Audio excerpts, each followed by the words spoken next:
Notifications are so weird. Error? What do you mean error? I just started the stream. Seriously? Why is there an error? YouTube, why you do this? No, it says live. It says I'm live. Okay. All right. Whoa, hey, bro, shut up. Okay, so the actual like stream console thing says I got an error. Because our error. Hello, Mario Monkey. How are you doing, buddy?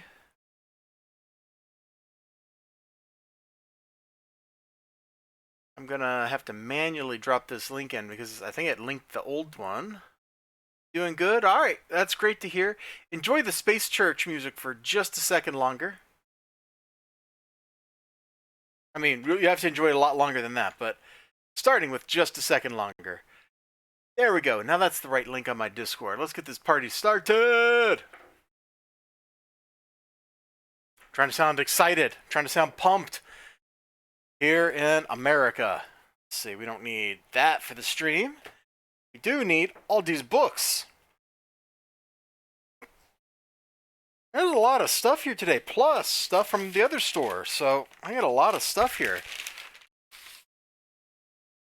Yep. Oh, let me actually check to make sure No, the Space Church music is not playing. Oh my god. I apologize for that. I could hear it, but I had the desktop audio muted, so you couldn't hear it. We are super professional here. Yeah, I got out of the 50-cent bin, I got some Justice League books that have Wonder Woman. Anyway, let's turn this around, I guess. So I went to Graham Cracker Comics to get my comic fix.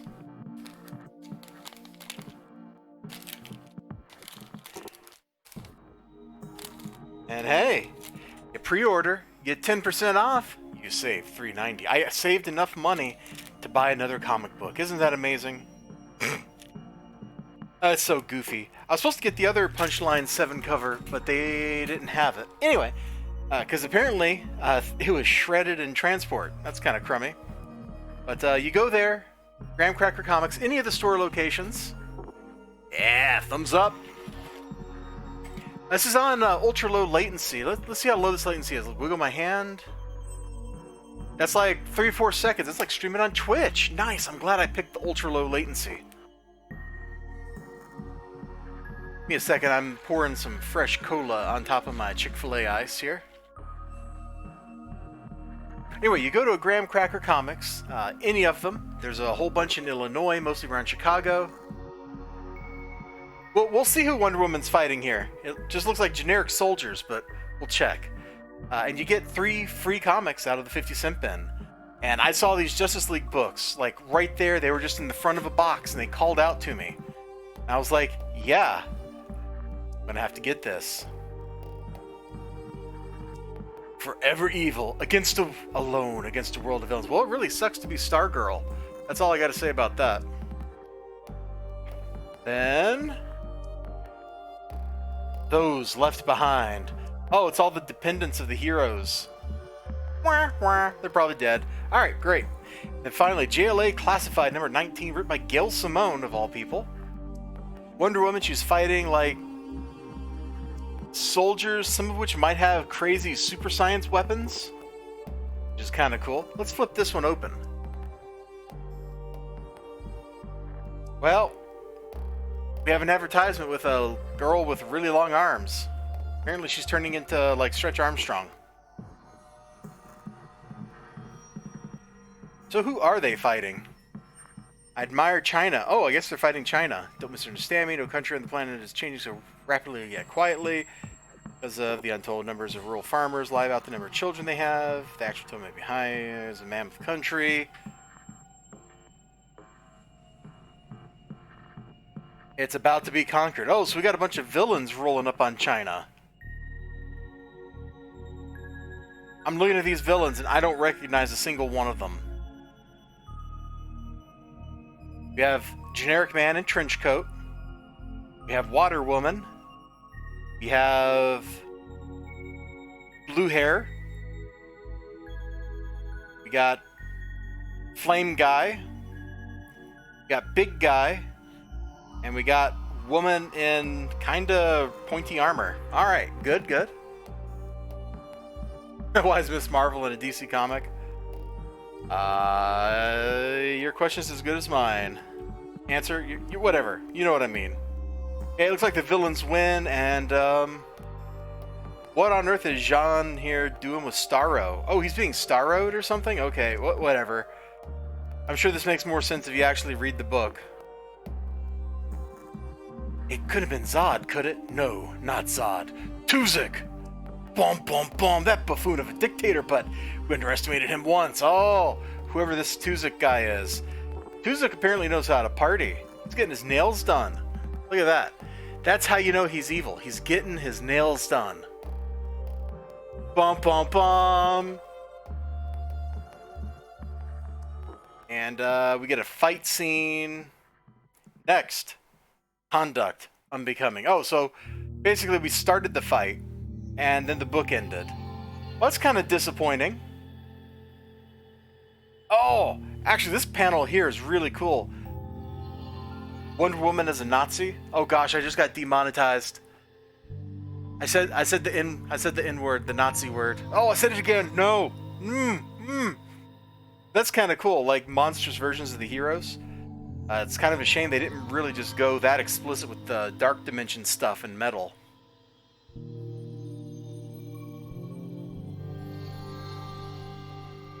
Oh, but she's looking cool up here. Oh, dude, she's taking out a tank with a battle axe.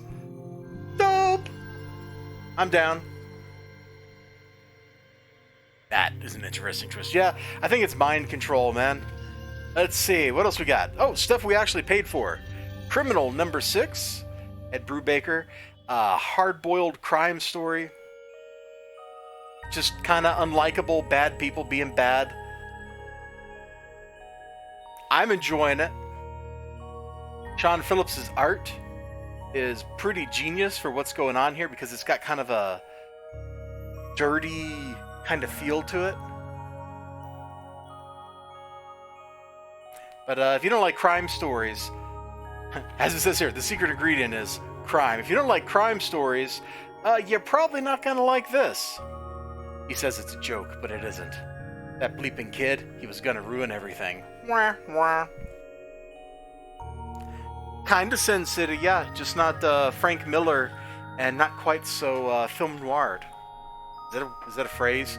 Word? Film noir? It is now.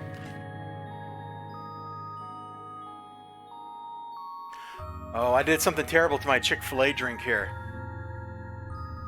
It was Coke, and I poured Pepsi on top of it. My evil knows no bounds. Alright, we got Oberon here. I think I'm the only person reading this book.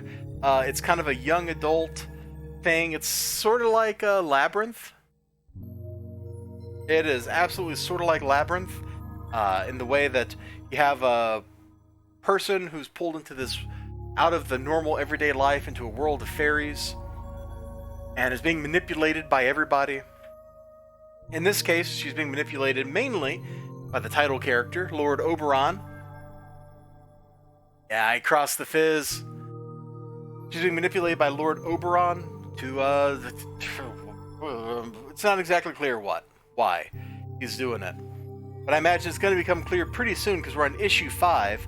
The end of the world is approaching because the Nevermen, or whatever the world-ending threat is, are awake and they're marching. Oberon just wants his throne back, naturally. He wants to depose Titania and become king again.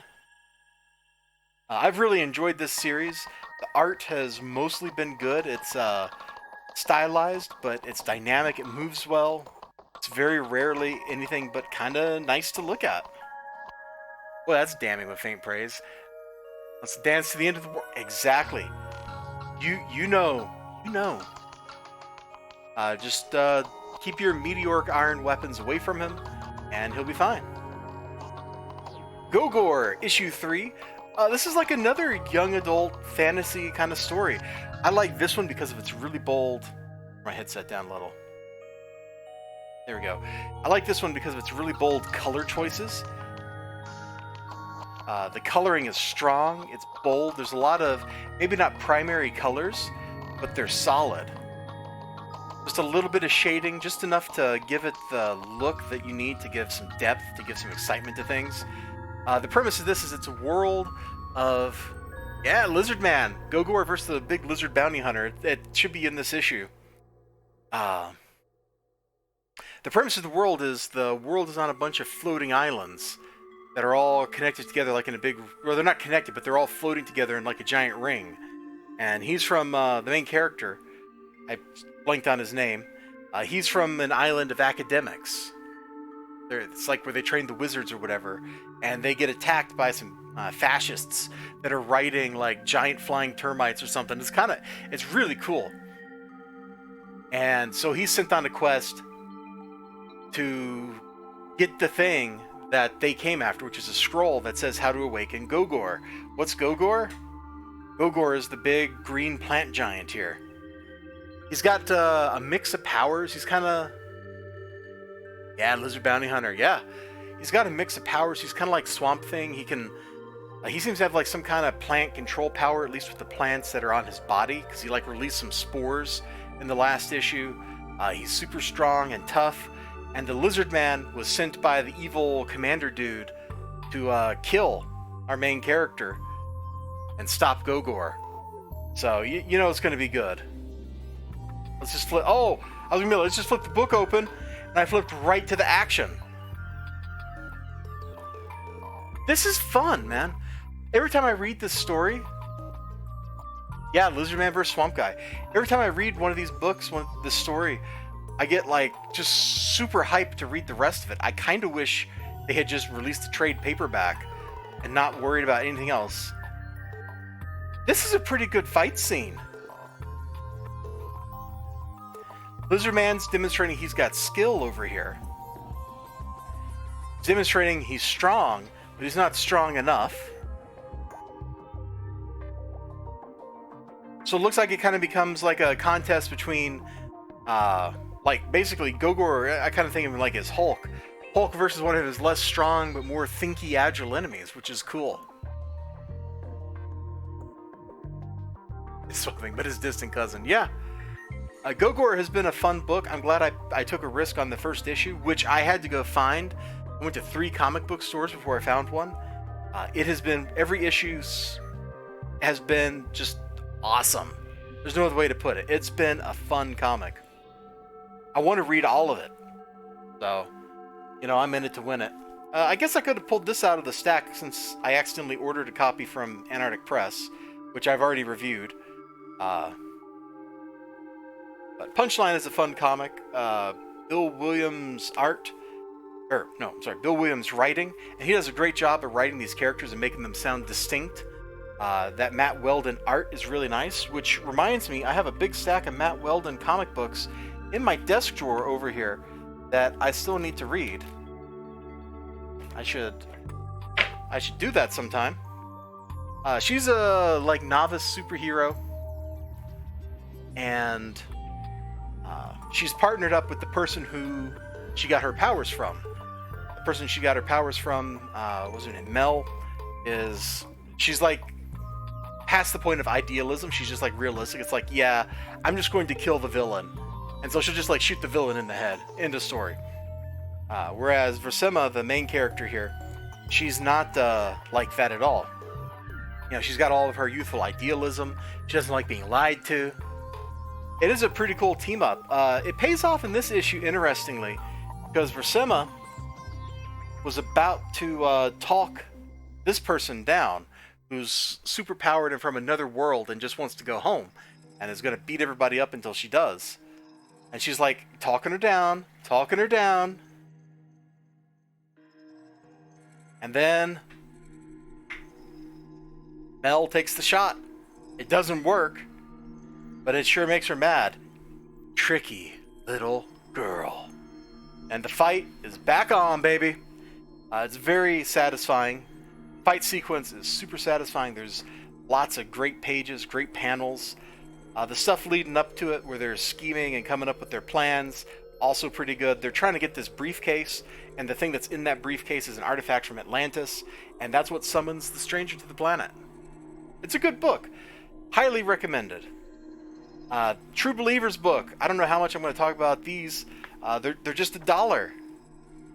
One single American dollar. Walk into the store and you're like, shopman, please take $1. They go, I need sales tax. And now you're fumbling in your pocket. You're like getting out your pennies.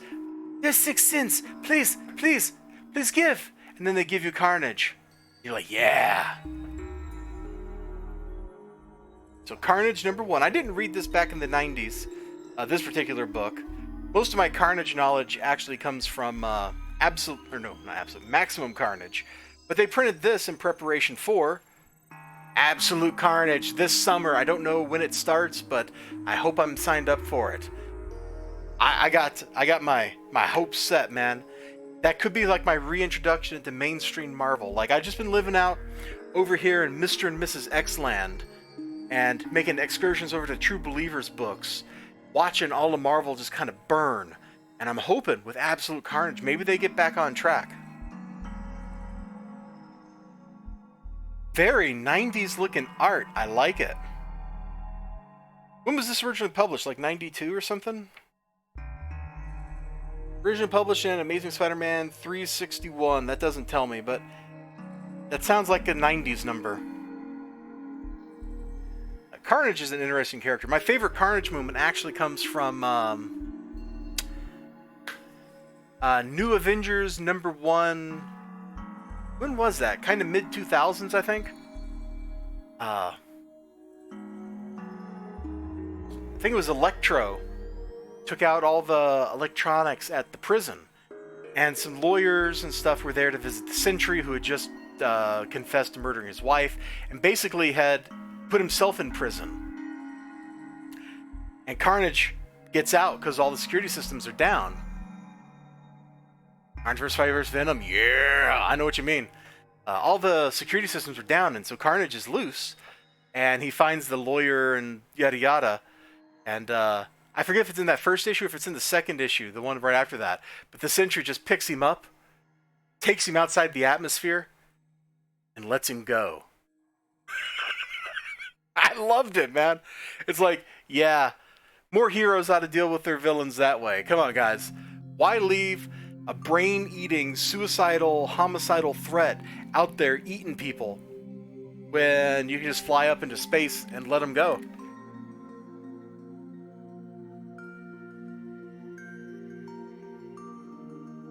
By Carnage indeed. Sadly, Carnage got better. I got last week's True Believer that I didn't like so much over here. Yeah, there it is. Oh, I got too many books in my box. There we go. You know, this is like from a couple years later, Carnage USA. I didn't dig this story at all. I guess it's good, but it didn't do much for me. But it was $1.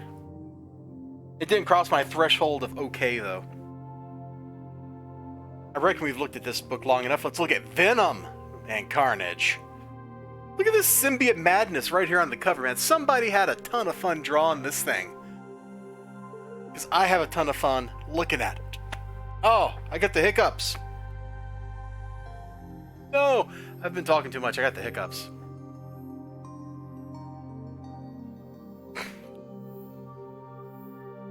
Hey, while I'm here trying not to hiccup, you want to smash, as they say, smash that like button. Please do. I would appreciate it. Let's see. Venom vs. Carnage #1 contains material published in magazine form as Venom vs. Carnage. Oh, this looks cool. I love that. That looks awesome. I don't want to talk about it.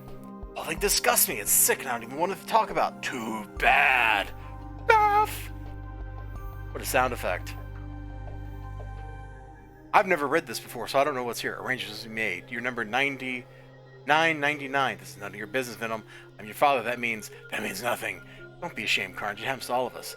Not ashamed. I just don't want anything to do with it. But push this, and I'll kill you. I'll finally do it. Maybe if my host had a little more filial sentiment, a little more human love for his own daddy, some of it would have crossed over to me. As it is, I feel nothing but cold contempt. I hate you good.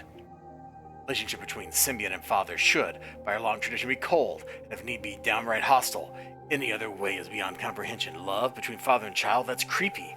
Perverse. Dude! You know, the funny thing is, I'm pretty sure this is the same artist that did that Carnage USA book that I didn't like the art in. Let me get that back out here. Look. It was Clayton Crane, I think. Yeah, it's the same artist. I didn't like the way this looked. I thought everything looked kinda in this book. Like it was missing something. Like this just doesn't do anything for me. Especially the way he draws like the Avengers over here. But this looks super dope. I wonder which book came first.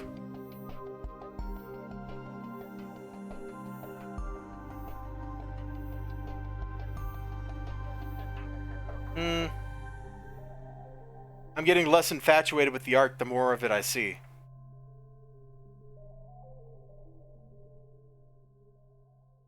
Yeah, it's not doing anything for me as soon as I start seeing humans. The actual symbiotes looked pretty cool, though. Alright, Fallen World number 3. Dan Abnett wrote it. Fantastic post-apocalyptic superhero book. So, to explain this one, I gotta go back in time by going into the future. Year is 4001 AD. And the world is ruled by named Father. I think they just called him Father. He's a supercomputer with an AI. And Rai is like his enforcer. And Rai totally just goes, hey, you know what? There's a murder. We haven't had that in hundreds of years. And so he goes to solve the murder, and everything kind of ties back into Rai leading a revolution that deposes the all-powerful omniscient AI. So, New Japan, where everybody lived, crashes to Earth. And that's where this starts. That's why it's called Fallen World. Not only is everybody in a post-apocalyptic state on the planet, but the advanced people from space, their world literally fell from space. Now you're like, okay, that's cool, right? Well, the hero Bloodshot, who's powered by nanotechnology, ends up getting possessed by like a node of the supercomputer that had survived crash into Earth. And so now the omniscient supercomputer not only is back, but is able to reproduce himself into more and more bodies, because Bloodshot's body can just split off pieces that are independently controlled by the supercomputer ad infinitum. So things don't look so good for everybody. Meanwhile, the Geomancer of the 5th millennium is geomancing it up, accompanied by the Eternal Warrior. That's basically them over here. The Eternal Warrior being, you know, a infinitely old, immortal guy who has to protect the Geomancer of every generation. It's just his job. I have no idea what's going on here. Oh yeah, there's the possessed Bloodshot in the robot body, or the machine that's possessed Bloodshot in the machine's body. And he's got like another little robot here that brought this Bandit King over to meet him and stuff. Like there's a lot going on here. There's a lot to unpack in this story, and I don't think I've done any of it coherent justice. But it's been a pretty cool read, and I'm hoping it's going to keep being cool. Hey, Johnny Quest! Dude, Johnny Quest was an awesome cartoon. The Real Adventures of Johnny Quest was an even better cartoon. Anyway, that's neither here nor there, and I just whacked the camera like head on. Justice League Odyssey number 11, which is apparently a tie-in issue. Womp womp. Every DC book on the shelf this week had You're the Villain, The Offer. So I guess DC's entire line is just a tie-in right now. Which, I mean, that's okay. Cyborg, be serious. Oh, dude. Cyborg is... This book, everybody is crazy. Azrael, one who was Batman back for a little while in the 90s, he's possessed by god powers. Starfire has god powers. Cyborg has like an upgraded super mother box available. So those three heroes have all basically become small-scale deities. And they're trying to save the universe from literally ending. There's all the new gods are essentially dead except for Darkseid. And so the thing that the universe had prophesied would come eat the corpses of the new gods is waiting and trying to stop them from carrying out Darkseid's plan. Yeah, Darkseid is kind of the hero. Not really, but kind of, you know? I guess he's become, what is that, like an anti-hero or something? 10 relics your team obtained. You recoded them so they were in your control. You saw that, huh? The moment you arrived. So they're here to put the weapon that Darkseid made back together, which means they're going to betray Darkseid. Good luck with that. Victor Stone could not have recoded those 10 relics, not even after the relic upgrade on Apocryphia. The feat beyond human ability. Boom! Oh, dude! I wish the art was a little better. This art's not doing a lot for me.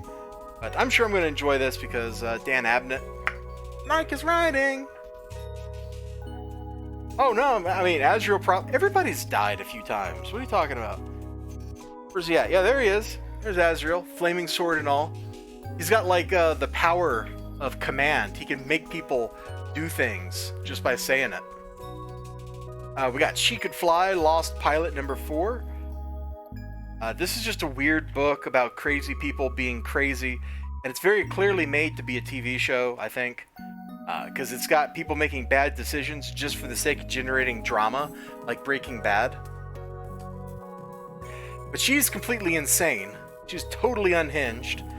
And she's been obsessed with this lady that had a jetpack who blew up. I mean, alright, let's just go here. We'll just take this page. His purple mad. Yeah, kinda. Kind of. Let's just scroll down this. Alright, we got somebody running in a chicken suit. Oh, she's her friend from the asylum. They're both nuts. Funny chicken suit, running, falls down, running, gets hit by a car. Like, this whole story, everything about this book is just like somebody took a crack pipe, sparked it up, and then rolled. I'm not even going to open up Unnatural. Well, no, let me open it up over here. Unnatural is a drama kind of story set in a world where everybody's anthropomorphic animals, and I don't know how to explain it. There's crazy conspiracies within conspiracies, and a little bit visually naughty, but that's about it. I think I can show this page without any trouble. She's possessed by, she's like reincarnated. Her previous life, she was an offering to a crazy wolf god. Wolf god's currently possessing her. They're fighting for control. It's nuts. I can't explain it. You just have to read it. You just have to read this book for yourself. Meanwhile, the bad guys have her captive, and she's trying to escape. And I can't do it justice without just specifically sitting down and talking about that in a video where I can talk about it for like 30 minutes to try to explain even a shred of what's happening.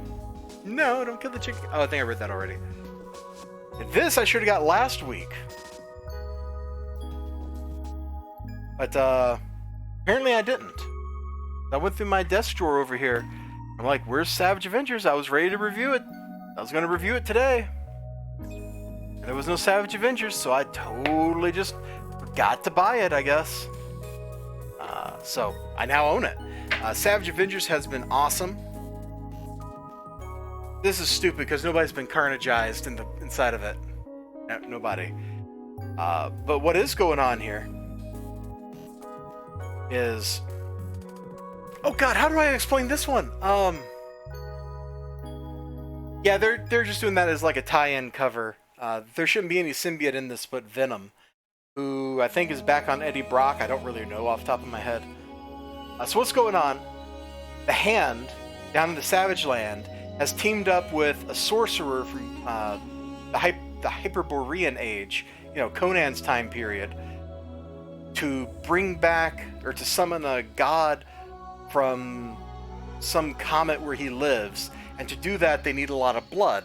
And so they're luring, like, important people and fighters and killers and stuff to the Savage Land to sacrifice them to that god. And meanwhile, Wolverine was, like, in the Savage Land. I forget why in the first issue, but he was in the Savage Land. And he runs into Conan, who was transported through time by shenanigans. We're not going to go into that. That's a whole nother series of books. We're not going to go into that. But Conan's in the modern Marvel universe. And so he just happens to be in the Savage Land looking for loot and treasure, because he's Conan. This is what he does. And he fights some ninjas. Wolverine fights some ninjas. They fight each other. Conan kills Wolverine. Wolverine gets right back up. It was awesome. That was issue 1. Brother Blood, I think it's Brother Blood, gets sacrificed by the Hand. Issue 2. Wolverine rolls in on the city full of the Hand. So does Conan. Conan's looking to steal treasure. In the process of stealing that treasure, he's fighting this ancient sorcerer that he knows. They knock a bottle over, and the symbiote is in it. The symbiote dies, but it alerts Venom to what's going on, so Venom's going to drop into the party. And at the end of issue 1, the Hand ninjas brought two coffins with them. And the head priest dude is like, "What are you doing?" "I need live blood." And they're like, "This will draw the man who has killed, or has drawn, like, it will draw the man who has drawn the most blood," or something like that is how they phrased it. Who did they mean? Frank freaking Castle, who shows up. He gets decked by some ninjas, and then what does he do? He's got a landmine in his hand, a little claymore. This end-facing enemy kills the Hand ninjas. And as you can see here, Frank Castle is just proceeding to murder his way through a whole bunch of ninjas as this issue starts. Oh my god. Also, Wolverine brought Brother Blood back to life, as you can clearly see from his awesome afroed self over here. Oh, there's the Sumerian sorcerer guy, whose name I forget. And hey, there's Elektra. It looks like the whole team is here. Except maybe for Venom. Does Venom show up? Oh, there's Conan. Come on, give me some Venom. I don't see any Venom. Maybe Venom hasn't... Oh, wait. There's Venom. Many times had Conan to Samaria cheated death. Oh, is Conan about to get possessed by Venom? Because that would be crazy. Yeah. Maybe that's the symbiote that was in the jar. But whatever it is, Conan the Barbarian. Conan the Barbarian is now gonna have a symbiote!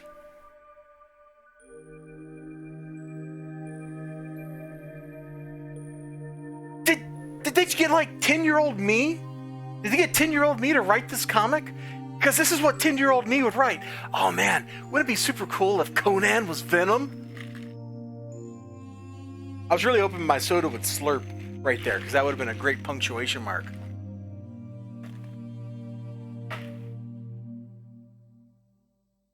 Whew. Oh my god. I knew I was going to like this. I can't wait to read it.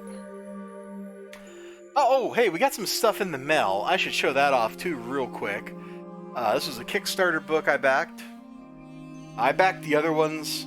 I expect it to be a pretty good little fantasy story. Got a little inscription on the inside. Conan vs. Symbiote. Yeah! The art's not like a whole lot to look at. Like, I have quibbles with the art, but the writing has been really interesting, and the world that they're set in is pretty interesting. So there's these 3 high school girls that get drawn into this other world, and they're just trying to find their way home. And they're getting caught up in crazy politics and religion and stuff because they appeared at like a sacred ground kind of place where they showed up. I haven't even cracked this one open. This was the Indiegogo book. I have some minor regrets about buying it, actually, because of the way art style's interesting. It's alright. It's alright. It's a web comic, I do believe. Hold on, let me go back to that for a second.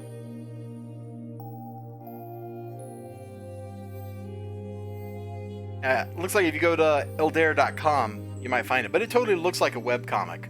It reads like a web comic. I like it anyway, though. This was an Indiegogo, and because of the way the politics of comic books on Twitter are going, I kind of regret backing this now. I'm not going to hold it against it. I backed it just because of Ibe Canales. I hope I'm pronouncing his name right. His art. I liked his art on Iron Sights, and I think I'm the only person in the world who did. Yeah, this looks like art of the quality of the end of Iron Sights, as opposed to the beginning of Iron Sights, which was pretty bad. Anyway, dude gets abducted, and then he goes on an action movie rampage against the aliens that abducted him. That's the whole premise. And every time I flip a page, that's basically what I'm seeing. Ha! Inkman bad! Aliens rule! Humans drool! Oh boy.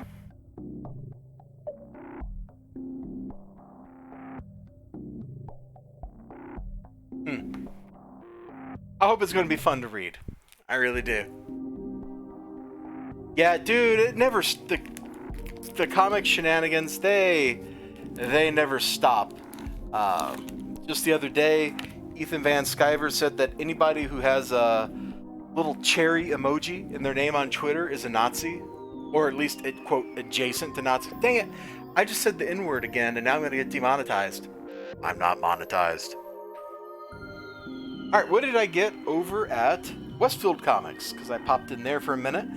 Pick up just the other cover of Unnatural. While I was in there, I think it's Doom Man and a Half Man. Yeah. While I was in there, I was just walking around and I saw this. I apparently forgot to buy this a couple weeks ago. So I now have it. And I think this is the conclusion of the story. So Gunning for Hits is a weird book. Most of these books I picked up, that's like the first thing I say about them. It's a weird book with a lot to unpack. But it is. So it's been the story of this music producer who used to be like a hitman or something.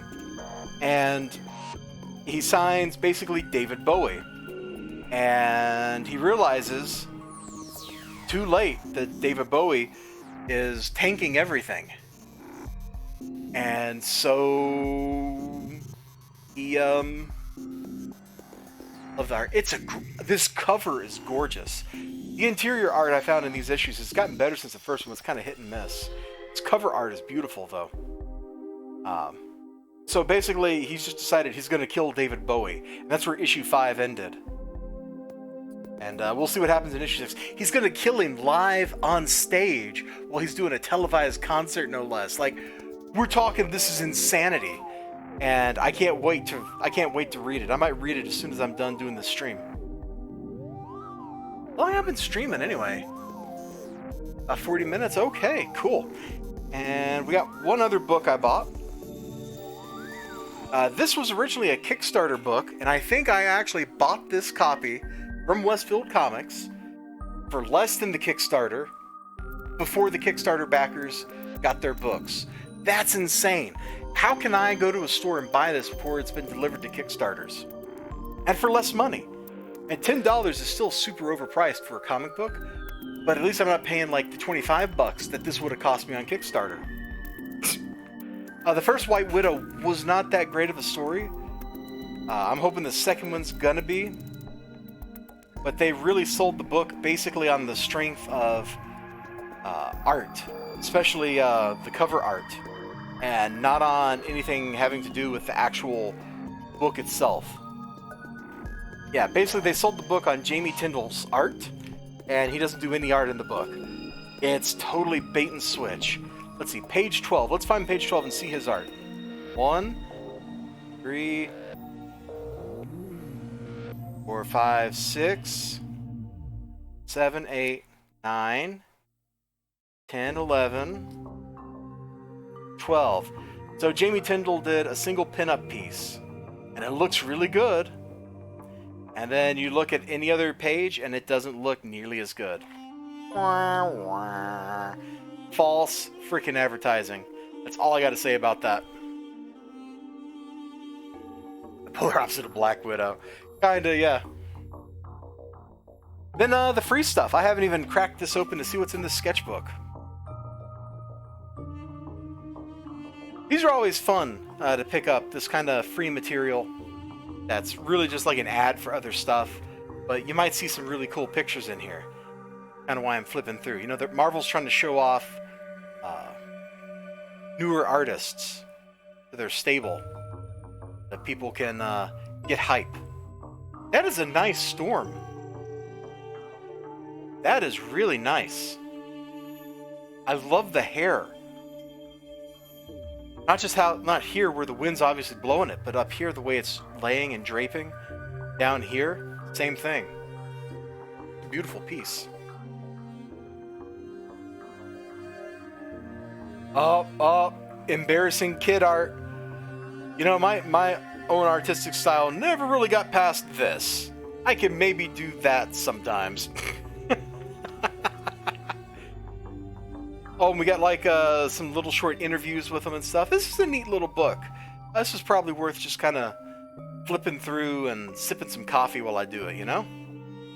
Finally, the comic shop news. I haven't had one of these in a while. Yeah, I got on the Absolute Carnage boat, man. I am on this boat. I am ready to set sail. When does it come out? Carnage will dominate the summer.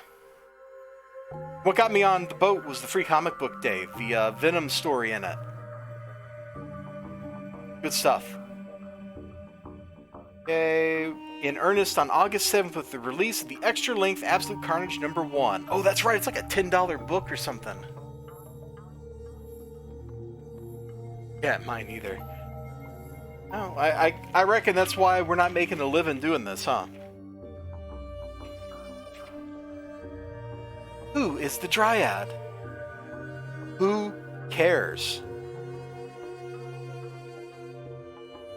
Like, you're sticking this character in the middle of a whole bunch of other more interesting characters. And I bet it will not live up to the hype.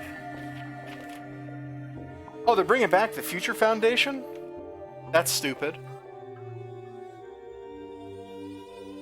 That's as far as that is going. Scream, I presume that's Scream right there. Looks super dope. Wasn't Scream Carnage's sidekick in Maximum Carnage? And Scream's now a symbiote? Is that how that works? Anyway, it's super cool looking, and I might pick that one up just because the cover looks so freaking dope. But the whole symbiote thing has gotten really weird over the last couple years. Wow, Marvel! Marvel! What did you do here? Dude! Alright, we're gonna feed this through the camera. We're gonna feed this through the camera. You can't handle this. I can't handle this. There's just a poster in the middle of the comic shop news.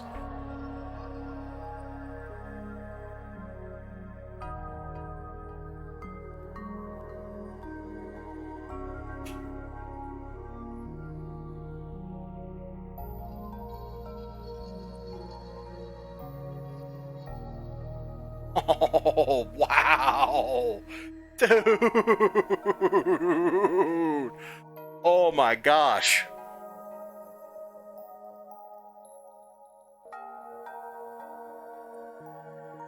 I was waiting for that reaction. Thank you for those thumbs ups.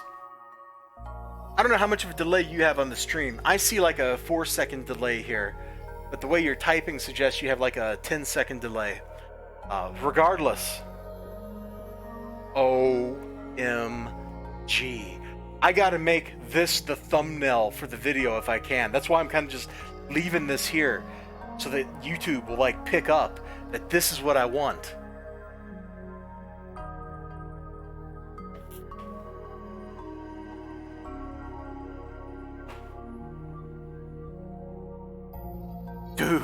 Alright. We should flip through the rest of the comic shop news just in case there's something. It must be the thumbnail. Just in case there's something cool here. Nope. That's stupid.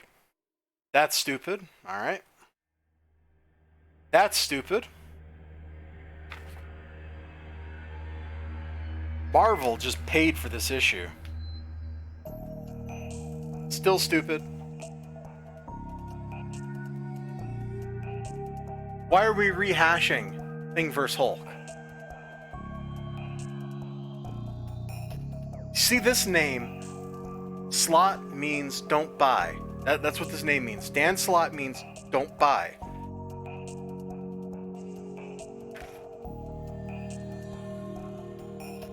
I'm kind of hopeful Ghost Spider is going to be interesting, just because I know a lot of people like that character. They like Miles Morales. So I'm hoping that's going to be great for those people. The first comic book set in the Gamerverse. Okay. Ooh, the Gamerverse. And we're rebooting. Okay, X-Men just got rebooted a year ago. Next issue, Gwenpool goes to Denny's. Womp womp. We just rebooted X-Men like a year ago, and we're rebooting it again. Why? Because they screwed it all up really bad. Cable series that I got some reviews of basically started doing the soft reboot by sending the original X-Men back to the 60s so that, you know, they could not be in the future where they don't belong. I can't even. That's all I got going on there. All right, let me see if I can lay this stuff out in a way that is kind of interesting. We'll just kind of like put these like that, maybe. Get like criminal over here.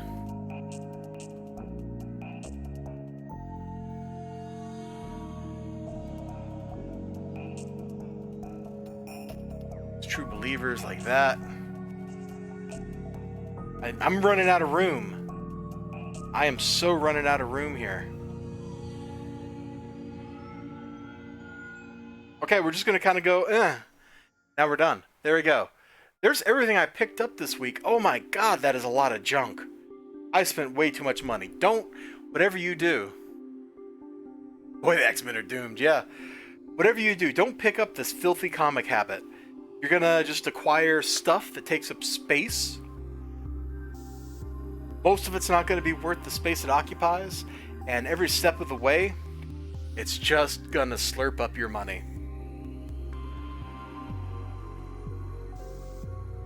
On the other hand, boy, there's some really nice art in some of these books.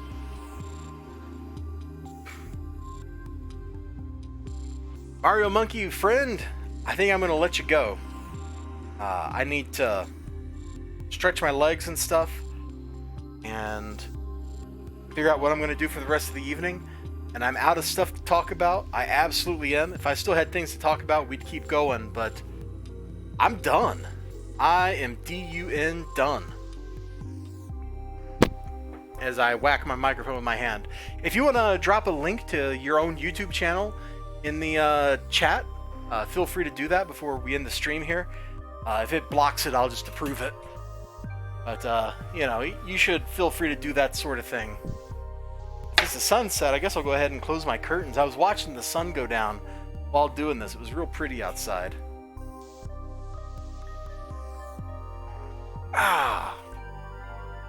And whoever my mysterious other viewer is right now, thanks for joining. Mario Monkey, thanks for joining. Thanks whoever stopped in for however long for joining. I really appreciate it. People like you are kind of the reason I do this, you know? It's at some level I do this kind of stuff for myself, but also, because I know some people out there kind of like it. Bye-bye, everybody.